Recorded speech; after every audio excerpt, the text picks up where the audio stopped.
नमस्कार. आपल्या जनावरांसाठी एक पक्का, मजबूत गोठा बांधण्याचा विचार आहे का? आणि त्यासाठी आर्थिक मदतीचा शोध सुरू आहे? मग अजिबात काळजी करू नका. आज आपण महाराष्ट्र शासनाच्या 2 अतिशय महत्त्वाच्या योजनांबद्दल बोलणार आहोत. 2026च्या ताज्या माहितीनुसार या योजना काय आहेत आणि त्यांचा लाभ कसा घेता येईल हेच आपण एकदम सोप्या भाषेत समजून घेणार आहोत. हो, अनेकदा असं होतं की शेतकऱ्यांना आपल्या जनावरांसाठी एक चांगला निवारा तर हवा असतो, पण कुठेतरी पैशांची अडचण येते. पण आता यावर एक चांगला उपाय आहे, तो म्हणजे सरकारी मदत. चला तर मग बघूया त्या कोणत्या योजना आहेत आणि त्या कशा फायदेशीर ठरू शकतात. तर यातला पहिला पर्याय आहे शरद पवार ग्राम समृद्धी योजना.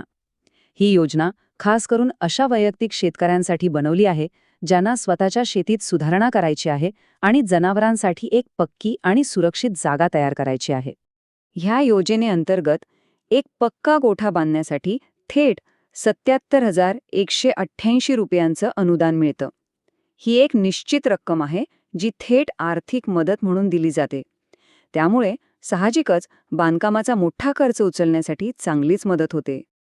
आता यातली एक विशेष गोष्ट म्हणजे ही योजना मनरेगा म्हणजेच महात्मा गांधी राष्ट्रीय ग्रामीण रोजगार हमी योजनेशी जोडलेली आहे.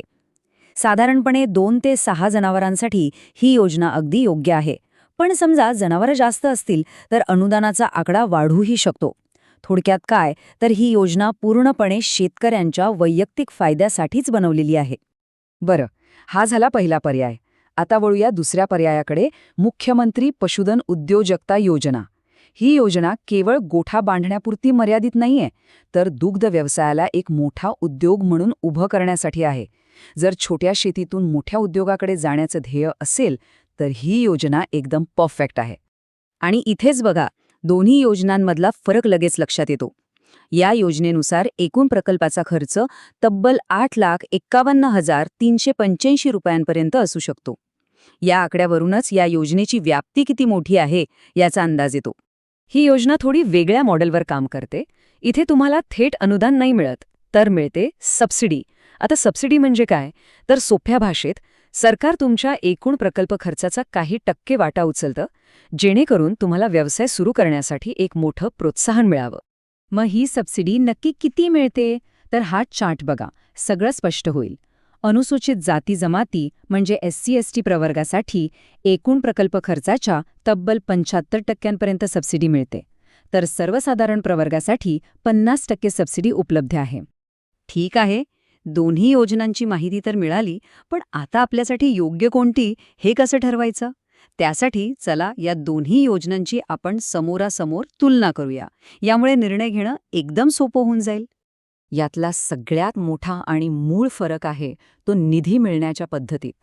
शरद पवार योजना एक ठराविक रक्कम म्हणजे एक फिक्स्ड अमाउंट थेट देते, तर मुख्यमंत्री योजना ही मोठ्या प्रोजेक्टमधला काही टक्के खर्च उचलते. एक प्रकारे एक आहे थेट आर्थिक मदत आणि दुसरी आहे मोठ्या स्वप्नांना दिलेली आर्थिक चालना. हा तक्ता बघा, सगळं चित्र अगदी स्पष्ट करतो. शरद पवार योजना वैयक्तिक आणि लहान स्तरावर शेती सुधारण्यासाठी आहे, तर मुख्यमंत्री योजना दुग्ध व्यवसायाला चालना देण्यासाठी मोठ्या स्तरावर काम करते. एका योजनेचा आधार मनरेगा आहे, तर दुसरी एक नवीन आणि स्वतंत्र योजना आहे. बरं, योजना तर समजल्या, पण आता सगळ्यात महत्त्वाचा प्रश्न, यासाठी अर्ज कसा करायचा? चला, आता अर्ज करण्याची सोपी पद्धत काय आहे ते समजून घेऊया. अर्ज करायच्या आधी काही गोष्टी तपासून घेणं गरजेचं आहे. जमीन स्वतःच्या नावावर हवी, जमिनीची मालकी सिद्ध करणारा 7/12 आणि 8 उतारा हवा, एका कुटुंबातून फक्त एकाच व्यक्तीला याचा लाभ घेता येईल, आणि हो, आपल्या जनावरांना सरकारी टॅग असणं बंधनकारक आहे. जर पात्रतेच्या सगळ्या अटी पूर्ण होत असतील तर ही कागदपत्र तयार ठेवा. आधार कार्ड, 7/12, बँक पासबुक तर लागेलच. पण एक गोष्ट अजिबात विसरू नका, शरद पवार योजनेसाठी मनरेगा जॉब कार्ड असणं अत्यंत आवश्यक आहे. त्याशिवाय अर्ज स्वीकारला जाणार नाही. चांगली गोष्ट ही आहे की शरद पवार योजनेसाठी अर्ज प्रक्रिया खूप सोपी आणि ऑफलाईन आहे. सगळी कागदपत्र गोळा करून थेट आपल्या ग्रामपंचायतीमध्ये जायचं. तिथे ग्रामसेवक किंवा सरपंच अर्जाचा नमुना देतील आणि अर्ज स्वीकारतील. तर आता आपण शेवटच्या टप्प्यात आलो आहोत. या सगळ्या माहितीच्या आधारावर आपल्यासाठी योग्य निवड कोणती असू शकते याचा आता विचार करूया.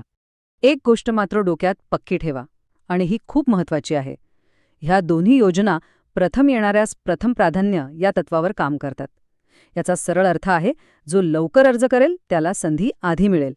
त्यामुळे जर पात्रता असेल तर अजिबात वेळ वाया घालवू नका. एकदम सरळ शब्दात सांगायचं तर निर्णय पूर्णपणे आपल्या ध्येयावर अवलंबून आहे. जर फक्त सध्याच्या शेतीत सुधारणा करून 2-4 जनावरांची सोय करायची असेल तर शरद पवार योजना निवडा. पण जर दुग्ध व्यवसायात उतरून एक नवा उद्योग सुरू करायचा असेल तर मुख्यमंत्री योजना त्या मोठ्या स्वप्नांना नक्कीच साथ देईल. तर आता प्रश्न आपल्यासाठी आहे, या सरकारी मदतीचा फायदा घेऊन आपल्या शेतीचं किंवा व्यवसायाचं पुढचं पाऊल काय असणार आहे यावर नक्की विचार करा, कारण आपलं उत्तरच आपल्या प्रगतीची दिशा ठरवणार आहे.